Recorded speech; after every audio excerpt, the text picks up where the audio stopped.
Hi, I'm Bill Alexander, CEO of the National Law Enforcement Officers Memorial Fund.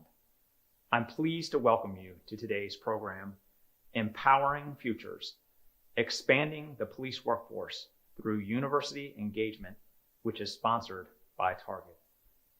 Additionally, we are pleased to be partnering with the National Organization of Black Law Enforcement Executives in the creation of this program. Their efforts in putting together our panel of speakers is greatly appreciated.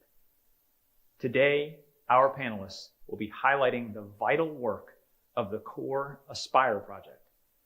This initiative unites a multidisciplinary team from organizations such as RTI International, the National Organization of Black Law Enforcement Executives, and the Historically Black Colleges and Universities Law Enforcement Executives and Administrators Association.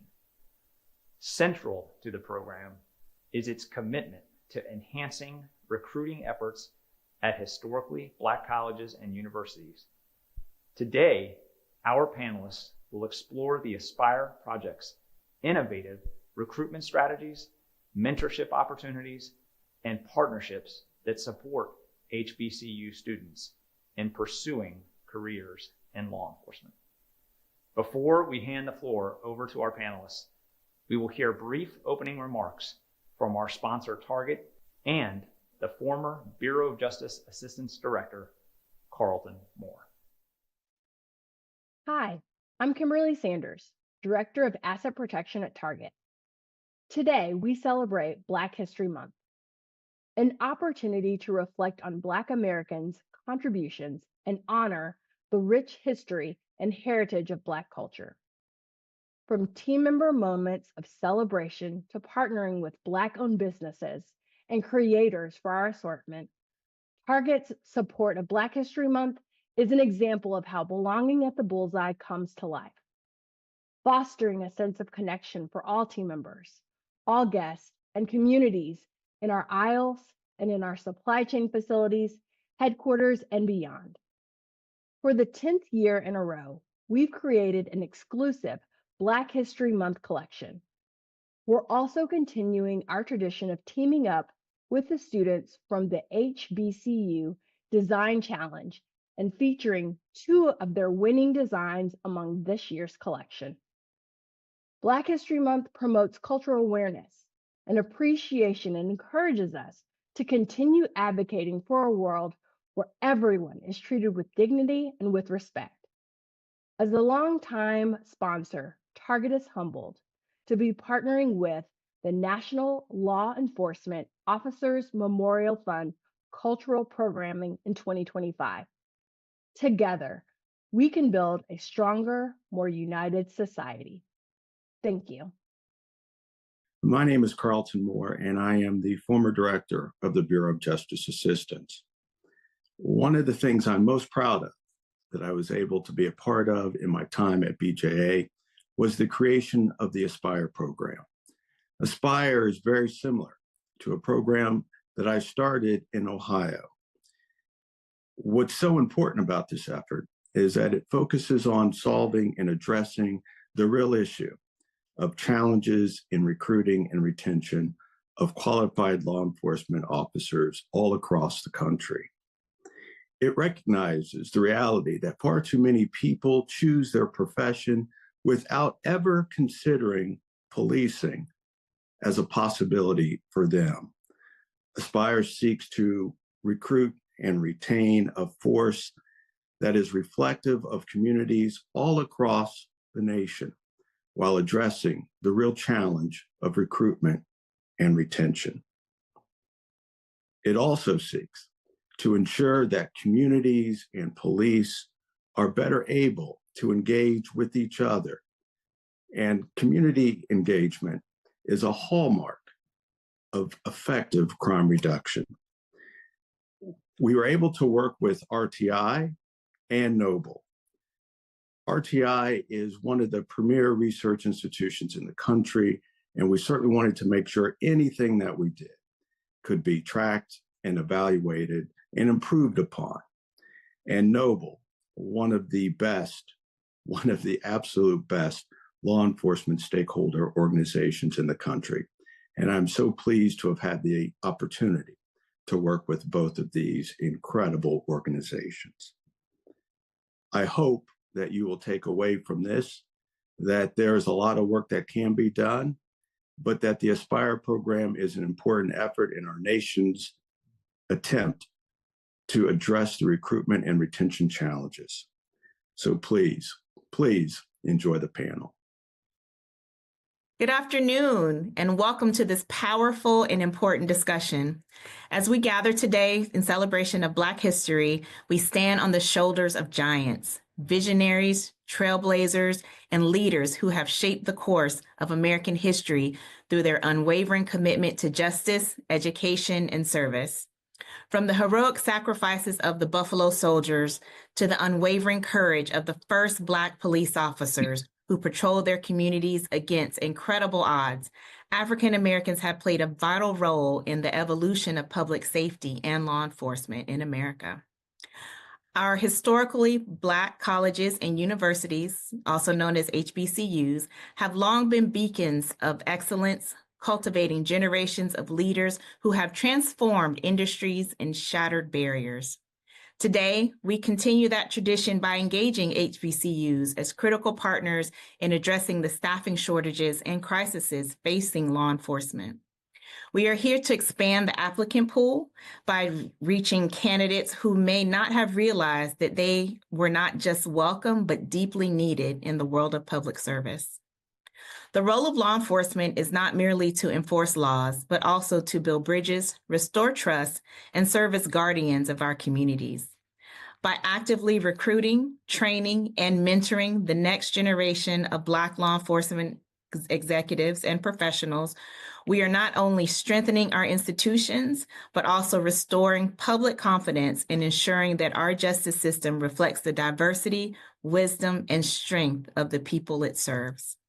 Together, we are writing the next chapter of Black excellence, one that honors the past while forging a brighter, more inclusive future. Thank you for being a part of this journey, and let's get to work. My name is Natalie Ammons, and I serve as the chapter president for the Georgia chapter of Noble, and I also have the honor of hosting the Clark Atlanta University Collegiate chapter of Noble in Atlanta, Georgia. We have an esteemed panel here that we will introduce. I'm going to start with Colonel Jeffrey Glover, who is the current president of Noble. Good afternoon, everybody. I'm Colonel Jeffrey Glover. I'm the director for the Arizona Department of Public Safety, also your current national president of the National Organization of Black Law Enforcement Executives, Noble. It's definitely an honor and a pleasure to be here, and I'm looking forward to this conversation. Thank you, Colonel Glover. We have Chief Mitchell Davis, second national vice president of Noble. Thank you. Good afternoon, everyone. My name, as you just heard, is Mitchell Davis. I'm the police chief in the village of Hazelcrest, which is just outside the south side of Chicago. I am currently Noble's second national vice president and excited about being a part of this conversation today. All right. Then we have Chief Rodney Bryant, immediate past president of Noble. Good afternoon. I'm Rodney Bryant. I, as stated, am the immediate past president of the National Organization of Black Law Enforcement Executives, Noble, as well as the retired chief of the City of Atlanta Police Department. I have the esteemed pleasure to sit in on this panel, replacing our first vice president, who is stricken with the flu. But I'm glad to be a part of this conversation. Look forward to it. Thank you so much, Natalie. Thank you, Chief Bryant. And last but not least, we have Mr. Lawrence Mullen. He is the program manager and forensic research scientist with RTI International. Good afternoon. My name is Dr. Lawrence Mullen. I am a forensic research scientist with RTI International. In addition to those titles, I have been working in academics for about 16 years or so. And I also serve as the HBCU liaison for the Aspire project. Thank you. Okay. Well, thank you for all of those introductions. And Dr. Mullen, we're actually going to start with you. We want to know about the Aspire project and why it's so important, because that is really going to shape this conversation today. So if you can kick us off. Thank you so much, Natalie.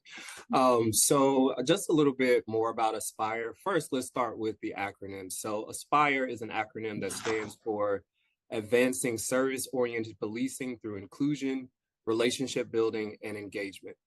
And just in short, to just kind of summarize that, our primary goal of the ASPIRE project is to encourage a community-centered approach to recruitment and retention, and help people interested in the career learn more about the different roles and job activities. So just in short, it's all about community bridging and basically trying to figure out ways to bridge that amongst collegiate or young students, or young people rather. ASPIRE sets out to help agencies learn what motivates students and help them to be better connected with them. It also helps agencies learn how they can help to adapt and be more attractive to prospective recruits. We also work with students to help them learn more about what is possible for them in policing by connecting them with relatable role models and teaching them about the variety of career paths that are existent in a particular profession. So far, or to date, we've worked with Howard University, Southern University, as well as Clark University to further engage them with law enforcement professionals, as well as with the intentions to bridge that further nationally with other collegiate institutions as well. One other thing to note here is that this work is important because it centers the perspectives of different types of students in a national effort to potentially modernize policing and make it work better for students and communities alike. This project is in partnership with, of course, RTI International, Noble, which we've already stated, but just to give people breakdowns of those acronyms, National Organization of Black Law Enforcement Executives, NALI, the National Association of Women Law Enforcement Executives, HBCU-LEEA, which is the International Association of Campus Law Enforcement Administrators, HBCU-LEEA, which is the HBCU Law Enforcement Executives and Administrators Association, and lastly but not least, HAPCOA, which is the Hispanic American Police Command Officers Association. The varied and expansive networks of these groups allows us to reach the broadest group of students, law enforcement, and other stakeholder groups, which is unique from other police recruitment efforts of the past. So that's just it in a nutshell. Okay, thank you so much for that. Now, thinking about this program, and I'll ask the other panelists, what are some opportunities that you see that agencies can learn from their recruitment strategies that have been developed since the inception of this?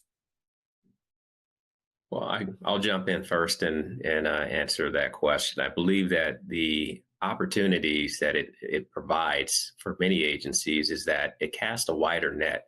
It's not just looking at things from one perspective, it's looking at it from a host of different viewpoints.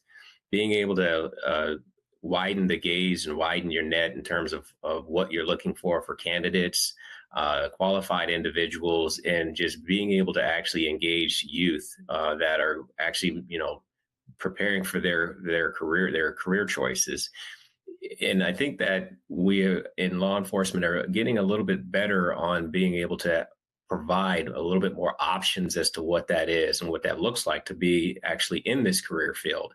It's not just about, being out in the street and working in a patrol car, but you have other advancements in terms of, the opportunities of working in other areas within law enforcement, whether it be crime analyst, whether it be dispatch, whether it be a scientific, advisor.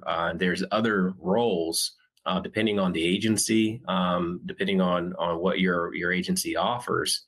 Aviation units, there's a lot of different things that you can actually, lend itself to. And so being able to allow people to understand that you have more things out there than just that opportunity of being a sworn officer is something that attracts, I think, individuals, but it allows for them that frequency of interaction.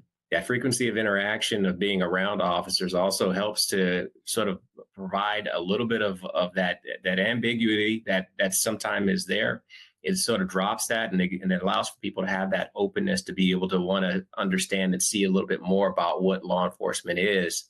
And then it attracts people, and it sort of captures you a little bit. And that sometimes also nets you some individuals that maybe they started on one career path within law enforcement, but then decided that they wanted to go that sworn route. Thank you. Now let's talk about recruitment for a moment. It is an issue. What are some of the reasons that you think that we have this recruitment issue right now? And I'll go to you, Chief Bryant. Like, is it because the pool, the applicant pool is dried up? What's the problem? Well, thank you, Natalie. Recruitment has been a challenge for a number of years as of late. But I don't think that it's because the pool has dried up. Clearly, we recognize, as the president just talked about, how the profession in itself has expanded, and we have so many different jobs within this profession, expanding beyond just law enforcement to public safety. And public safety is a much wider net. One of the challenges I think that we've seen is that professional dynamics have changed in almost every profession. Medical profession, technology has taken off significantly. And so when there's greater opportunities for people to do other things, they tend to go into those areas as well. One of the things that I think has been a challenge for law enforcement is the negative stereotype that the profession has seen. Though we've always been a very noble profession, sometimes we are faced with black eyes that have put us in a very negative light, and that transcends throughout the communities that we serve, and people are just very hesitant to be a part of that. And so we, as a profession, have to do a better job of cleaning that up, making sure that people recognize that we are a part of the community. For a long time, we have been looked upon as being separate from the community that we serve. And so that is a dynamic in itself. I think that we have to go through a very revolutionary change, very much like the military had to after coming out of Vietnam, and make this profession more acceptable to the people that we serve. And I think, and going into areas that we have not traditionally gone into will improve upon the recruitment. And this exactly is what Aspire is designed to do. Okay. I think if you ask most agency heads of law enforcement agencies if they are fully staffed, if they have no vacancies, the answer is going to be no. Everybody is hiring. Everyone is looking for someone. So as a police chief, Chief Davis, and you are constantly recruiting, I'm sure, for the village of Hazel Crest, what are some recruitment strategies that you have seen work for your department? Thanks, Natalie. That's a great question. I'm going to start off by saying that I'm actually one of those few departments that I'm fully staffed. Really? Wow, you are lucky then. You're very lucky. It was intentional. Okay. And that'll kind of go into my answer. It was very intentional. My efforts were deliberate, and I guess unapologetic would kind of be another word to describe it. I got the okay from my powers that be to be able to move forward and do what we needed to do because our community was suffering as a result of us not being fully staffed. And even more so from the community was my officers. You know, they're getting burned out. They were getting burned out with forced overtime, you know, work off days being denied, all those type things, and they were truly getting burned out. And so the greatest asset for me initially was that the leadership, my mayor, my village manager, and the elected officials giving me the okay to move forward. And what I did was what the president talked about was casting that wider net. I'm always about looking at those folks who not necessarily thought law enforcement was something that they wanted to go into, because I was one of those people. I didn't grow up wanting to be a police officer. I went to an engineering school and was a computer programmer before I became before I got in law enforcement. But 34 years later, it's been such a blessing for me to have been here. So for me to have that story and to have that experience, I know that there are people out there, especially people that look like me, that didn't think about law enforcement as a viable option because, as we, we're having real talk here, law enforcement and communities of color have not and still don't, in some cases, have the best of relationships. So we're one of the few professions where we touch people's lives on a day-to-day basis. And so to the extent so much where people are like, you know what, I don't never want to be one of them because of experiences that they've had. And that quite often happens in our community. So what I truly believe, and this is something that I found out in different things, is that we don't have to lower our standards of what we're looking for by changing our methods. And that's what I did.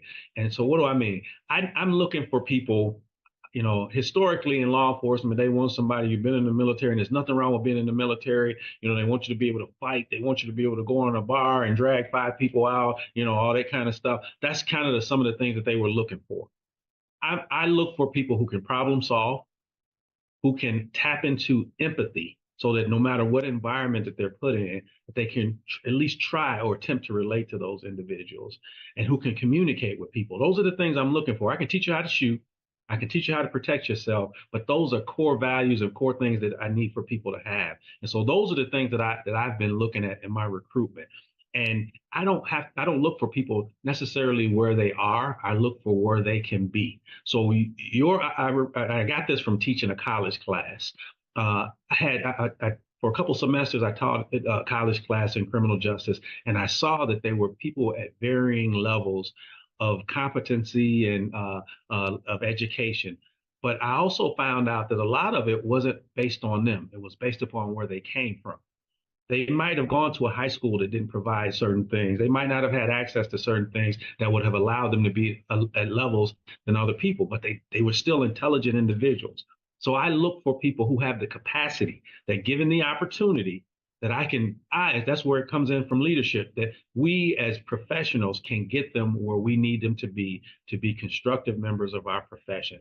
So that's worked for me. And when I have people, when they come to take the test here in the village of Hazel Crest, it's the Police and Fire Commission here in the state of Illinois that kind of is truly their test. But as the police chief for the Hazel Crest Police Department, I come into every test and I tell people what I'm looking for.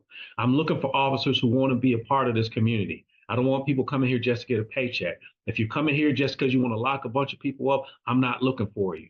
You can walk out right now. I won't be offended. Don't take the test. I want people who want to come here with the right heart and the right head and be a part of this community. And I feed into those people even after the testing process. My department is not in Chicago. It's not in Atlanta. It's not a state of Arizona. So as the chief, I email them. After they pass that test, I email them. I send them messages talking about how excited I am to have them in my process. So I keep them engaged. And once we take them through that process, I now have a relationship with them even before they're on my rolls. So it takes effort on me and my command staff, but it's worked out. And as I said, I'm probably one of those few departments that's fully staffed at this point.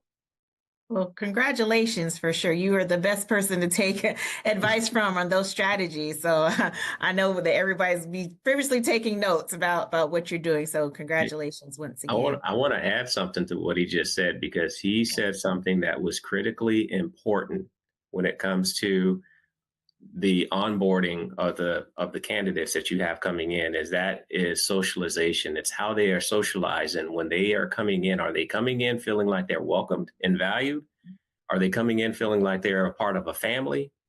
That means a lot, especially when you're talking about individuals that are coming into this profession, that are minorities, that are seeking some acceptance and guidance, and they want to be mentored and they want you to pour into them.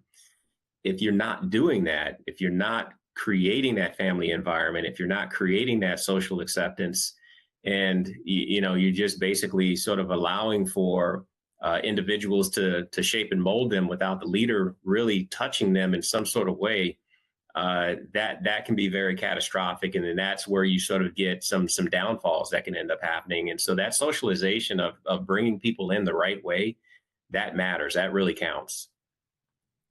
Absolutely. Okay, so let's talk about the students and HBCUs. And this question is for Dr. Mullen. Now, I know you talked about the different schools that you have worked with across the country in these listening sessions with the students. Tell us how important those are when it comes to how we recruit. Thank you, Natalie. So I think some of the items that Chief Davis and Colonel Glover mentioned were themes throughout the findings. So we realized that some of the students basically expressed a lack of interest in policing due to a lack of awareness about the kinds of careers in law enforcement and the variety of skills that are needed in policing. So just to kind of like drive that home and just kind of like more so painting a broader picture that policing can be a great fit for not only criminal justice majors, but also students with foreign language skills, expertise in data or technology, social work, communication, and the list can be endless. I mean, even with myself having more of a technical chemistry background, people still had interest there because it could be, connected to the forensic side of things. So I think just driving home the fact that policing has changed in recent years and many different skills can be leveraged for effective policing was vital to those listening sessions. Some of the other things that students shared is that there certain conditions would make them more likely to join the profession. Being able to understand how they can positively impact their communities through policing was a major theme throughout some of those listening sessions. Sufficient mental health support for officers, better accountability for officer wrongdoing, more transparency and guidance around the policing hiring process, and lastly, support from family and friends to enter the profession. So one theme throughout was, just kind of like with people being in the community, how their families and friends would potentially perceive them if they were to go into a law enforcement career. So, there were mixed perceptions that were also associated with, accepting that career path as an opportunity or an option. So. Yeah. I know in speaking to the students at Clark Atlanta, a lot of them, they enjoyed the idea of maybe being a law enforcement officer, but they were very much interested and concerned about what happens after that arrest, what happens when they go to jail, what happens throughout the judicial process. So the entire criminal justice system as a whole is what was more concerning to them other than that first initial contact with the police. Chief Bryant, are there any other things that you have noticed that students may have pointed out that would make them likely to join or to not join the law enforcement profession? Well, I think much of it was covered. Clearly, their hesitation in understanding how broad law enforcement can go as it relates to profession. Clearly, when we met with them, and many of them had other interests, majors. Their majors were quite vast. However, us enlightening them on how that can be incorporated into this profession, I think just open their eyes to how much we can do in the space of public safety. And that's just it. I think people are confused. Law enforcement is a piece of what we do, but public safety is the greater concern. And when you share that, I think that when you allow people to understand that you are part of a broader picture of public safety, and that you can bring so much to this profession because it requires so much. Again, policing is the law enforcement side of it, but as the president stated, we use people with statistics because public safety has become such a science now, as opposed to it being such a very hands-on experience from days when even prior to me coming up, me seeing the evolution of it, us using technology right now, the police car in itself is unique because it requires you to have a computer in the car. And so I think that once they see all the different spaces and professions that align with this, our profession, they are more inclined to looking to see what's under the hood. So when we think about recruiting, I know, Chief Brian, you talked about what it was like when you came on and then what it's like now. Even if you think about technology, how much it's even changed in the past 5 years.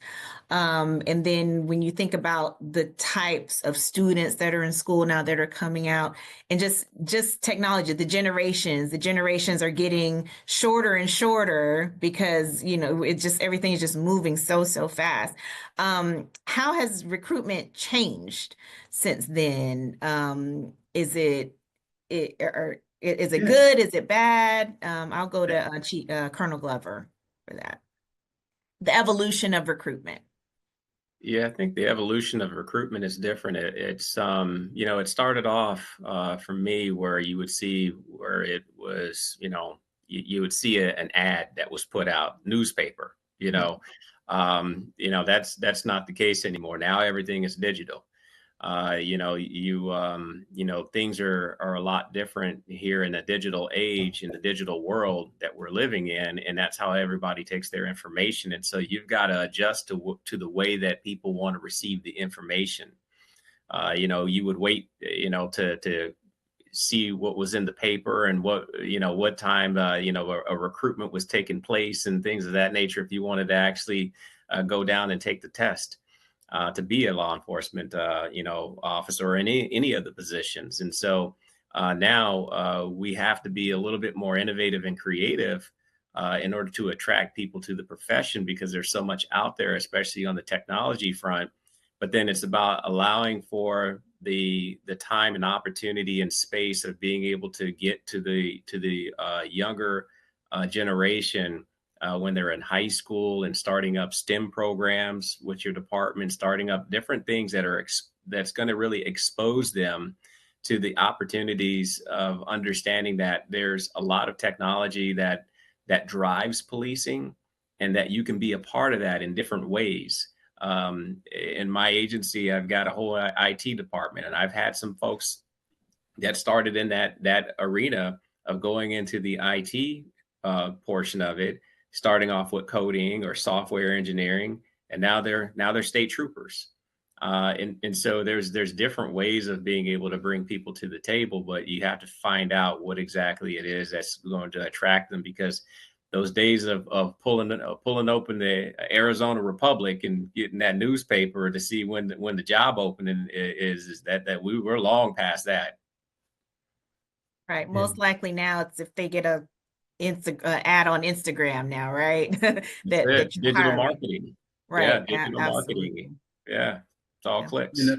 Natalie, when I came on, and actually it was 1988. It was a little bit different. Very much like the Colonel said, you looked at an ad in the newspaper, or you saw an ad on the television that said the police department was hiring.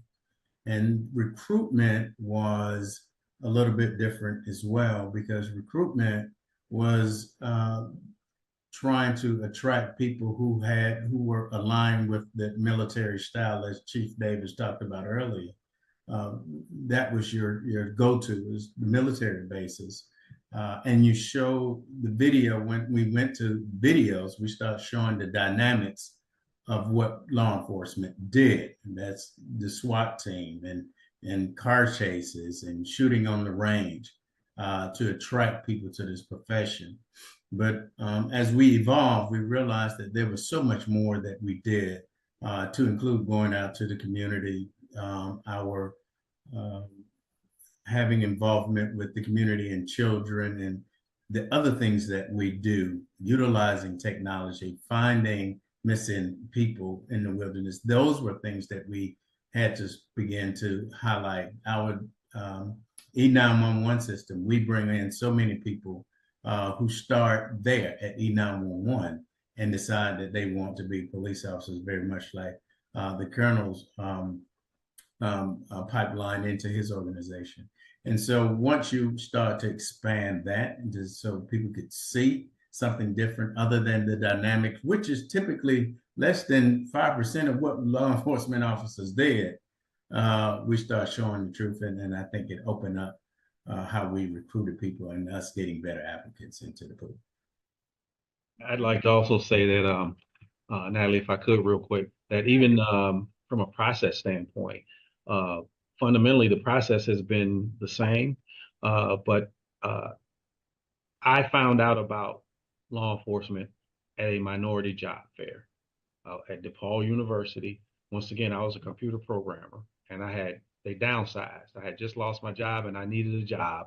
And I'm there passing out resumes, at the time with no internet and all that kind of stuff, but passing out resumes, and this department said, hey, we're hiring, and I needed a job to take care of my family. And I went to this orientation, and there was about 450 people at this orientation. And at the end of the orientation, they said, we're hiring 3 people. And I went through the process, and I was able to be able to get into the profession. Well, now we don't see those kind of numbers. We don't see those kind of numbers for various reasons. But the important thing about recruiting is, as you already heard, is that we have to make sure that we're meeting them where they are. So making sure that we're putting it out there on social media, because one thing that's going to happen now is when they see the Hazel Crest Police Department is hiring, they're going to look at the website to say, who is the chief? And they're going to say, okay, Mitch Davis, let me Google Mitch Davis to see what he has done in the community, what he stands for as a chief, what are his values. They're going to do their research on you before they even decide to take your test. Because right now, as you said earlier, everybody is looking for folks. So, they are hot commodities now. So we have to make sure that we're doing what we're supposed to do to portray what we want portrayed, to attract the type of people that we attract. And the demographics of the folks that come to take your test they're gonna show. And there are people that and I heard another chief talk about this, that when we were at our CEO symposium, that somebody asked when she took over recruiting, you got all these Black people applying for the police department. Now you going, and she says, no, that's what I'm attracting. That's who I'm attracting by how I'm portraying myself as a professional. And so that's what we have to be aware of. And dealing with college students through this Aspire program gives us an opportunity as leaders to show what we're doing, to be out front, because the fights that we fight, most of them will never know about. But when we share those things with them, that gives them some insight, and they can be a part of the change, be the change you want to see. And we can help promote that through recruitment. That's great. So you learned about your job at a career fair. Career fairs are still a thing for sure. I know I attended one on Morehouse's campus, actually, and they don't have a criminal justice program at Morehouse, but we were still there, and so a lot of the young men, they were like, well, I'm not a criminal justice major. I said, well, what's your major? I challenge any student to give me their major. I can find you a job. I promise you. But we need attorneys, we need doctors, we need scientists, we need linguists. So, they don't always think about that. So that definitely is, it's good when we go to these career fairs to keep our minds open as well, to attract, people who had not thought about this as a profession. Let's switch gears a little bit and talk about underrepresented communities, and talk about the generationally, how there has been a lack of trust within our communities and the police. How are partnerships like this that we have with Aspire and the other organizations that we're working with, how is this so important that we have these collaborations when it comes to rebuilding that trust? Now, Colonel Glover, how about you? Yeah, so programs like Aspire is extremely important because it gives us that opportunity of being able to really shine a spotlight on the profession and to allow for us to have that interaction that's needed to allow for the individual that we are trying to recruit to understand that we're human beings, we're people. We all have challenges that we've all gone through, that we have faced, but we're all essentially wanting the right things for the right reasons, which is to help serve our community and to ensure that, we are creating a safe environment for everybody. And I think that once people really have an understanding, it's one of those things where for those that I think sometimes that have this negative stereotype or opinion of law enforcement, I always refer to us saying that my grandmother used to say, talking about it's hard to hate up close. When people start to understand you, start to understand what you're doing, that you have truly good intentions and motivations, and that people understand that, look, I'm only here to try to help in a situation, and here's some of the background as to how that we do that, and the why behind it. When they have that understanding, then it opens up the playing field a little bit, and people can sort of see past some of the stereotypes and some of the things that people objectively will say about the profession. Because yes, have we had some bad dealings and people who have done some things in this profession that are reprehensible? Absolutely. But you have more good people than you have bad people, and that's just in any profession. And so it's just a good reminder for those that are looking at this, or maybe not even looking at this career field, that if we given an opportunity and keep an open mind and build relationships, that it gives us that real understanding of maybe this is a possibility. There is an opportunity for this, because just like Mitch's story, this was never a field of career field for me that I thought that I would ever jump into. Didn't think that this was even something that I would be interested in. But I had the opportunity of being exposed to many individuals that were police officers working in a program that, through a grant, I ended up being absorbed by the police department and was, working with them. And then, like I said, it's hard to hate up close. So then now, you were being critical of them, but then now you're working around them and you're starting to understand, hey, you know what? They're really doing some really good work, and they're really doing something that's near and dear to my heart, which is they're helping the community. That's awesome. Now, Chief Davis, you said this earlier. I love this saying, be the change you want to be, right? What are some things that how are some ways that we can help students be that change that they want to be? What are some things that we can help them prepare to do that? Because I think that it's easier said than done. It's going to be a pathway, and there may be some resistance. So when we're talking to these students at the HBCUs, when we are recruiting, if the message is be the change you want to be, how do we help them do that? Sorry, Chief Davis. I think it goes back to what the president just said. That one word that I believe everything revolves around is relationship. And as Black people in the United States, all of us have a story with the police. We just do. That's just our reality as Black folks that live in the United States. And I share with people that as a Black man in the United States, I've got many stories that I can share. But my worst two stories in dealing with the police were both when I was the police.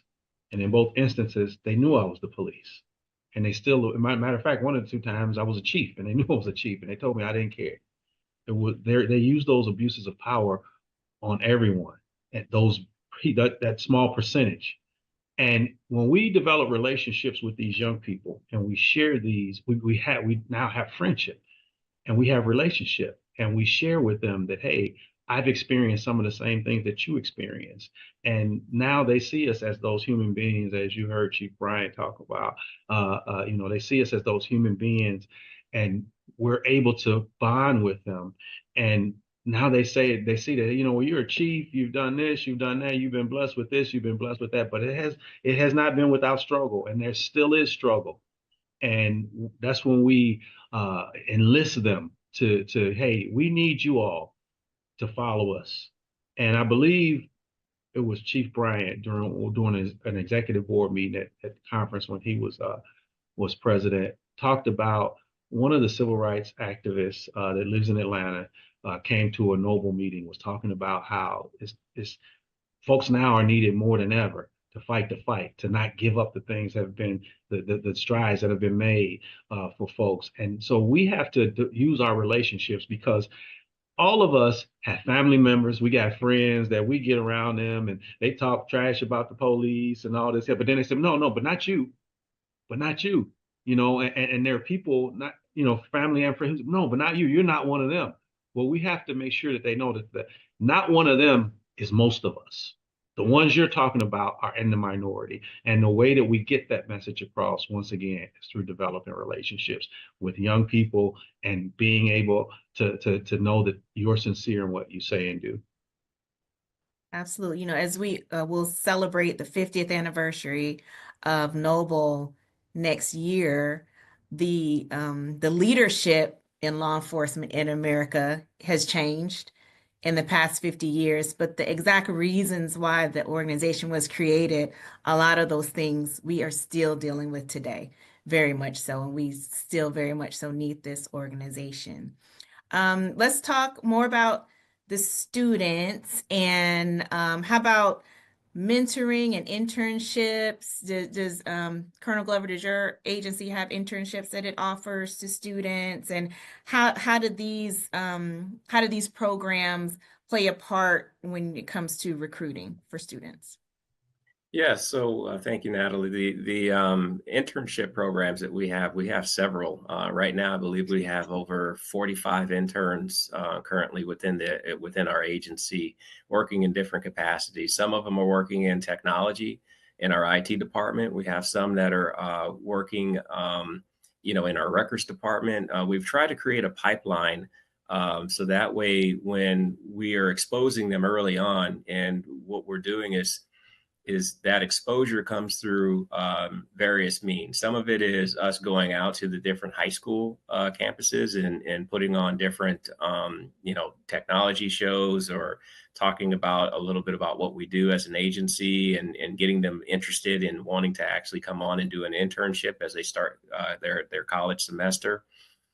One of the things that we have found successful is that we've put on STEM camps now for the past year and a half. And so those STEM camps for the high school students has been a pathway of allowing for us to be able to start looking at these students just before they get into college, before mistakes could be made and things of that nature as well. So we can sort of get a hold of them and put our arms around them and say, hey, look, we're here for you. We want to support you. We want to make sure that, you have opportunities that otherwise you may not have, because some of the areas that we're going into where we're doing this are underserved communities, and so we're bringing them to the table, telling the parents to have trust in us, which is tough, but for these camps, they're coming for a fall break, spring break, summer break, and they're taking part in these programs, and then we're getting them onboarded on paid internships that later translate into permanent jobs. And so that's how we are focused on being able to bring more youth into the agency. And because, as we're recruiting for, troopers to come in, we understood and realized early on that we had to make sure that we were targeting at the high school age, and making sure that we're trying to create that succession planning and pipelining and getting these folks exposed to some of the various areas of our agency. Natalie, can I say something on that? Absolutely, yes. And I want to kind of direct this to the good doctor on here. He may be aware of this already, but there's a program one of the departments here in Illinois has that I'm trying to replicate. I don't have the resources to do it at the level that they do, but what they do is they engage young people from the time that they're in high school. They have a program whereby they can come in as interns, and when they go to college, they actually give them a stipend. when they go away to college. And might just be for books, but that for a college student, that's a lot. But it's to help that keeps them engaged. And then when they come home for their breaks, they are an intern at the police department. And what they do is in Illinois, in most places, you can't be the police until you're 21.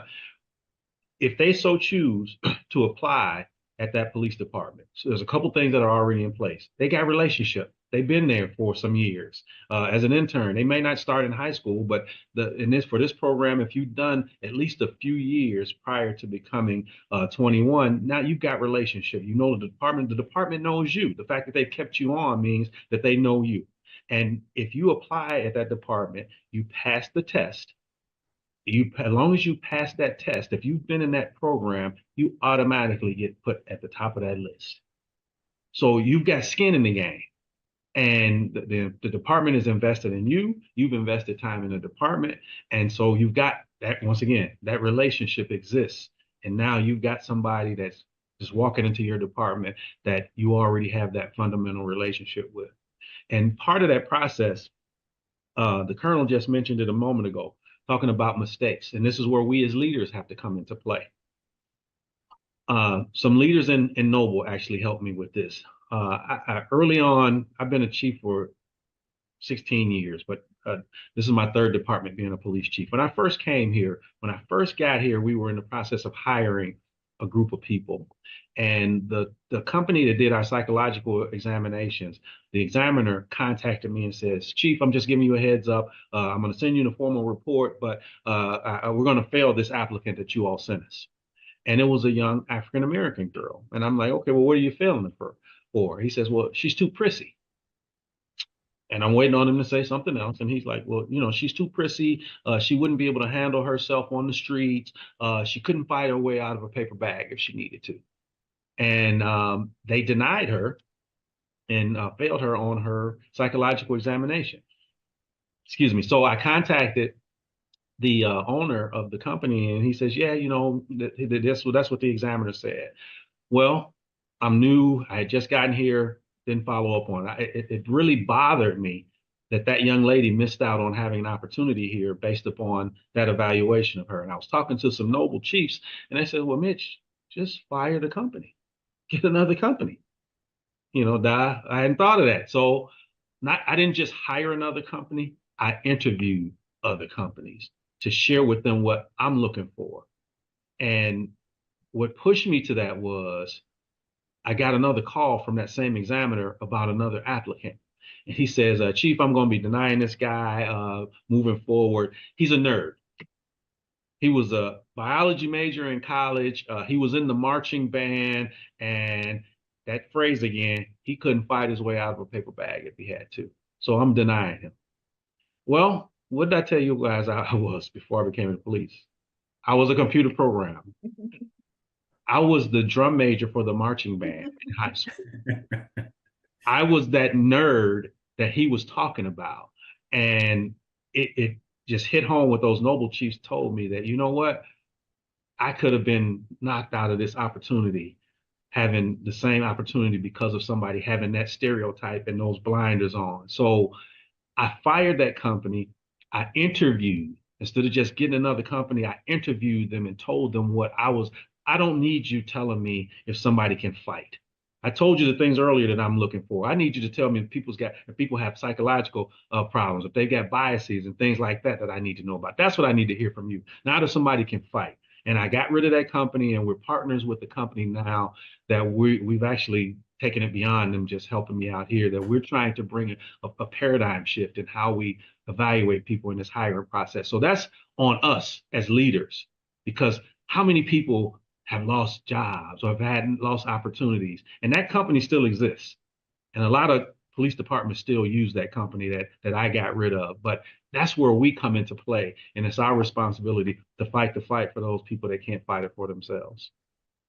Mitch, I think that it goes back to one of the questions that Natalie asked earlier. How has recruitment changed? And it appears that company is operating from the past where we were bringing people on who fit the idea of what policing was or what law enforcement was, as opposed to them understanding that when you come into this profession, we make you a police officer. We are giving you the tools necessary to be able to be in this profession. That was the instructions that I would give our academy, is that we make police officers. This is where you come and we make them. You can't. We are bringing people from all types of lifestyle. People who had never been in a big city, people who had never shot a gun, people who had never been in a fight, people who have never seen, had this level of cultural diversity and understanding. So we had farmers, we brought all of those people in and have made them wonderful police officers today. And so I applaud you for identifying that flaw in your system and making that change, because that is the way that things were done historically. Absolutely. And I think that's the key, is being able to adapt and to change. You know, we always hear we doing it this way because that's the way we've been doing it. And so my boss, Sheriff Labatt from Fulton County, he goes further than thinking outside the box. He says, move the box.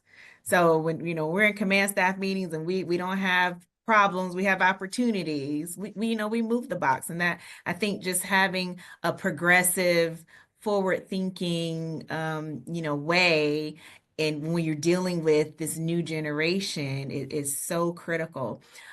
Dr. Mullen, let's go back to the students. When, as you're on campus, when you're talking to them, please just reiterate why it's so important that we have the students' perspective about the profession, just across the board, whether it has something to do with recruiting or anything else. Why are these students' perspectives so important?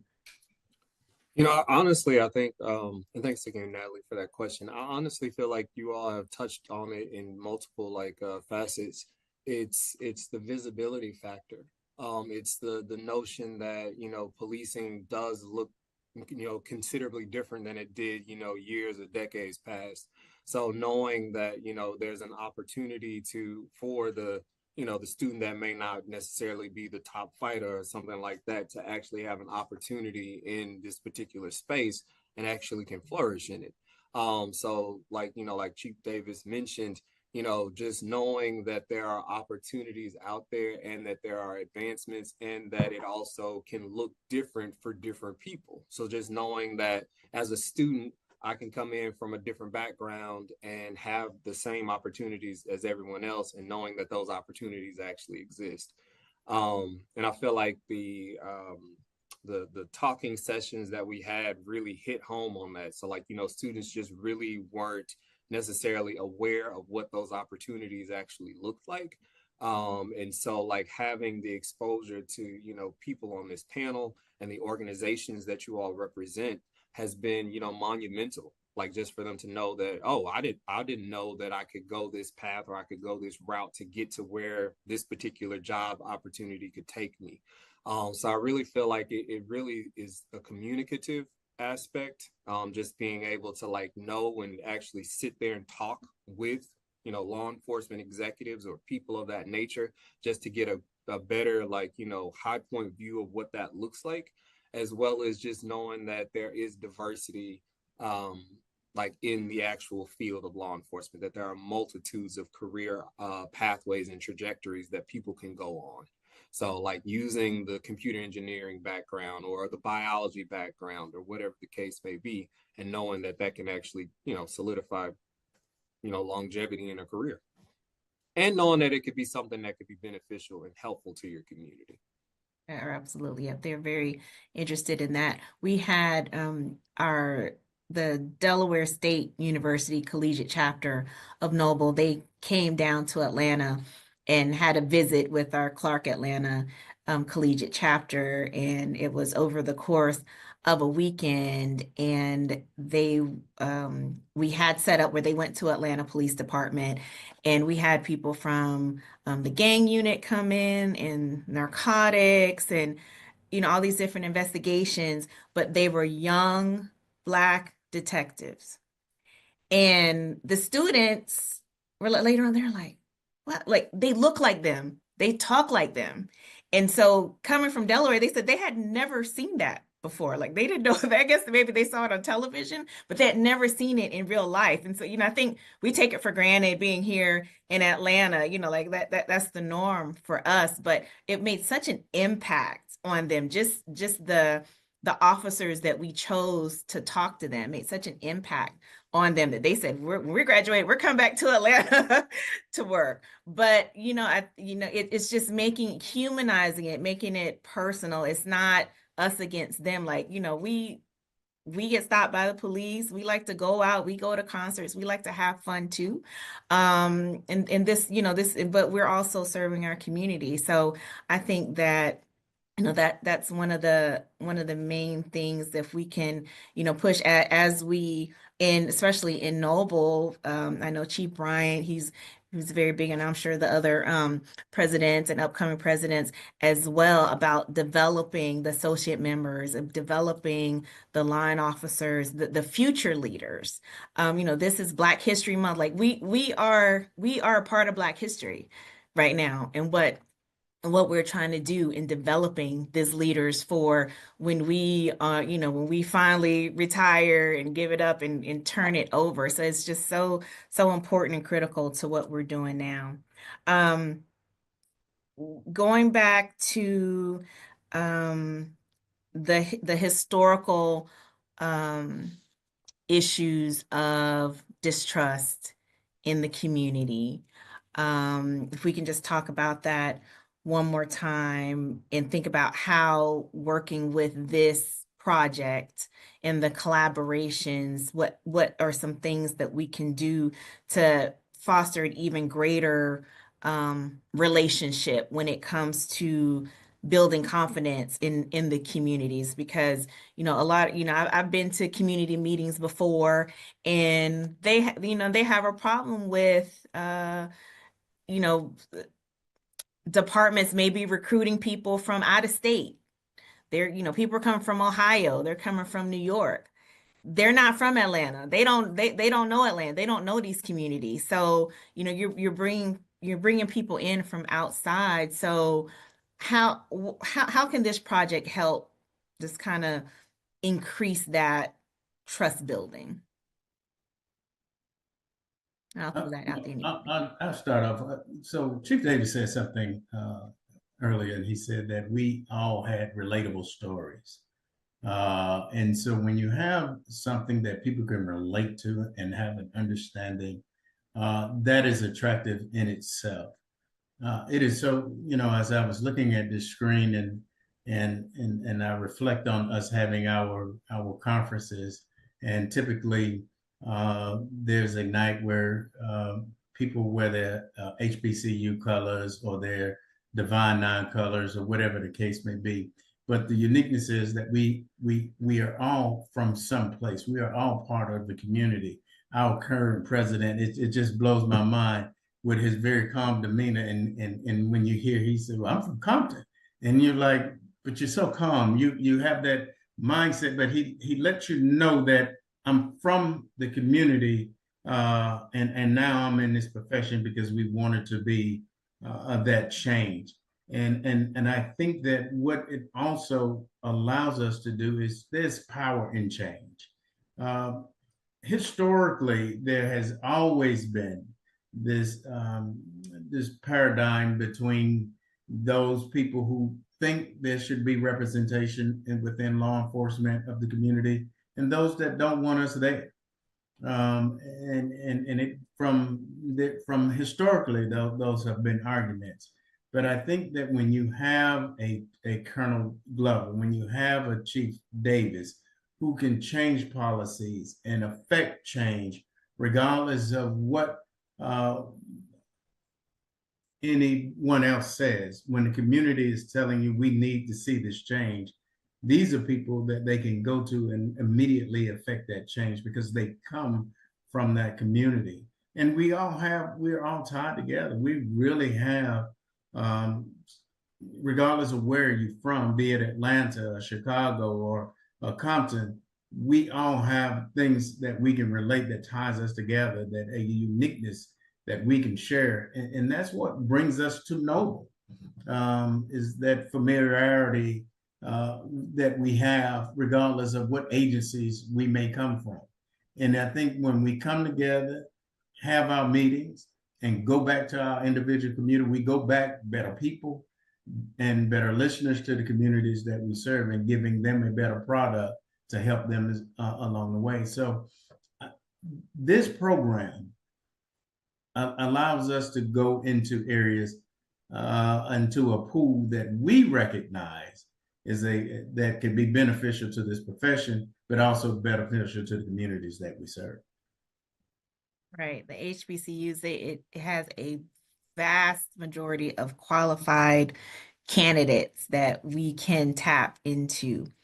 One last question before we wrap up and take final thoughts. Why is it so important that your agencies, Arizona State Police, Hazel Crest, Atlanta, wherever you may be, whoever is out there, why is it so important that these agencies be a reflection of what the community looks like, what the community is? So, yeah, so I'll start with that. I think that for us here in Arizona, we need to have more individuals and seeking more. And what it comes back to is what you talked about just a moment ago about tapping into potential. And there's a lot of untapped potential there. And we need more people with a heart of service. And I think that's what the profession needs. And we need that in this profession, where individuals are coming in with an open heart, with compassion, with that empathy that Chief Davis had talked about, and that truly care about wanting to make things better from the inside. So there's the internal procedural justice that then it exudes to the external procedural justice to your community. But you got to start with that internally as well. And that means that everybody has to be very accepting and tolerant, and at least have some sort of level of kindness within your agency. And that's where, when I was talking about that social aspect of having that family environment, that's important, because you want the people that are coming in to feel accepted, to feel welcomed, but to also feel like they can be their authentic true self, and then go out into that community and police the way that we want, to see in terms of that professionalism that needs to be there, so that everybody understands that, we're here to be able to serve, and we have a heart of gold in doing it. And I think that's sort of where we would like to see the evolution of policing going to, is to really focus in and allow for those vulnerabilities to happen, to where people get to know who we are, but we also are serving our community in that, from that aspect. And they understand that we have that best interest at hand. We'll hold you accountable, but it's at the best interest of the community, in service of the community. Absolutely. Okay, so as we wrap up, I want to get some final thoughts. We are celebrating Black History Month. So think about what Black History Month means to you. You as a leader in law enforcement, you are leaders in this nation, as being leaders of Noble, and why this program is so important, that we participate in it. And I'll start with you, Chief Davis. Thanks, Natalie. The thing for me is, how's that old song, the children are our future, that Whitney Houston, I don't remember who sang that. I think it was We Are the World, yes. I believe the children are our future. Yes. So the young people in this program, they are our future. And, I'm an old head. I'm I got less in front of me than I got that I have behind me. But it's so important that the institutional knowledge that we have, and the things that we have been blessed to be able to do, and that we have fought for, that we pass our resources, our knowledge, and it's encouraging those young people to carry the torch, that it's important for them. We had it passed on to us, and we're still fighting that fight. They're doing it. So this watching the Super Bowl this weekend was it was refreshing for me. I had heard of Kendrick, but I didn't know about Kendrick. And my kids and my grandkids were over the house watching, and I'm asking, well, who is this? What are they talking about? But it was refreshing that somebody young, somebody intelligent and young was able to craft such a message. And that was inspiring to me. And those are the things that inspire me to feed into young people. And the young people in this program are just that. I want to pour into them. We want to pour into them to give them the tools that they need to carry on the torch. Thank you, Colonel Glover. Yeah, so Chief Davis did a good job of really articulating that. It is about being able to pour into our youth.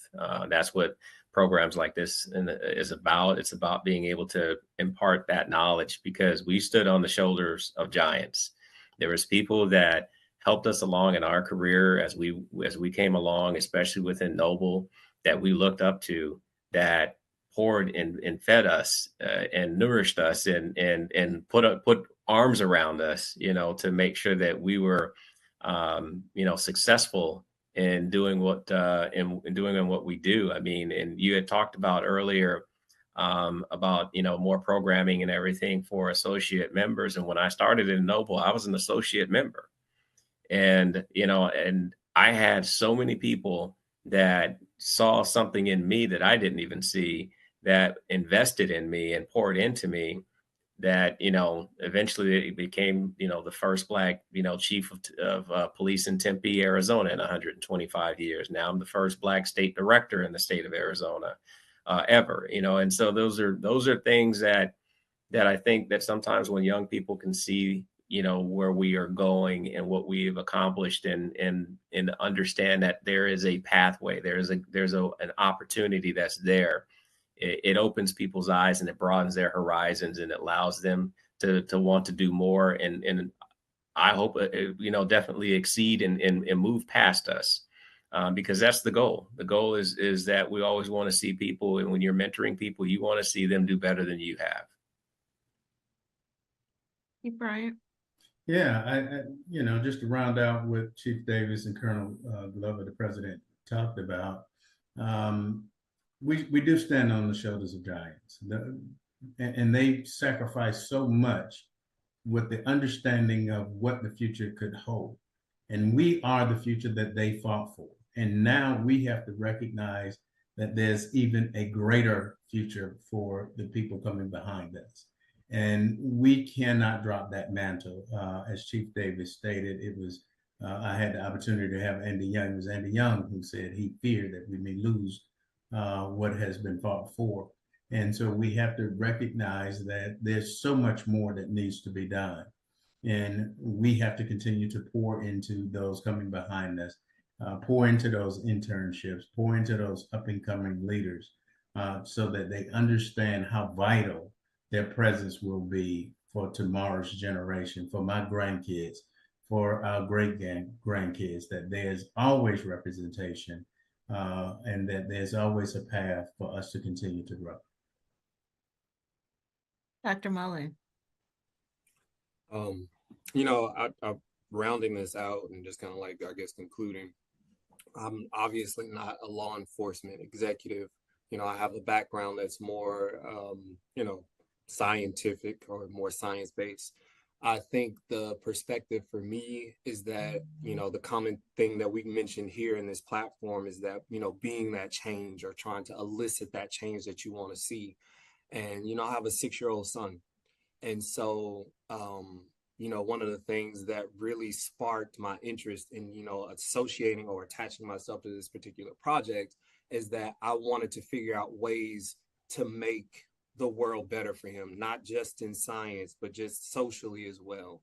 And so like that's my claim to this. That's my stake to this, trying to figure out ways to make the world a better place for him in that particular capacity. And I feel as though representation, like the authenticism of this particular project will potentially lead to that better future, hopefully.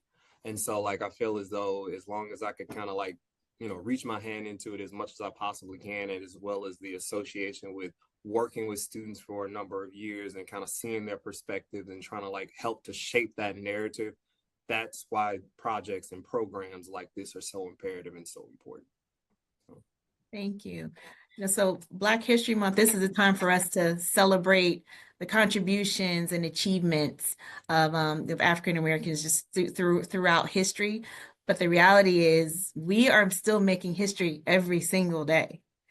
There are still yet departments who will have their first Black officer 5 years from now, potentially. Hopefully before that, but we are still making history every single day.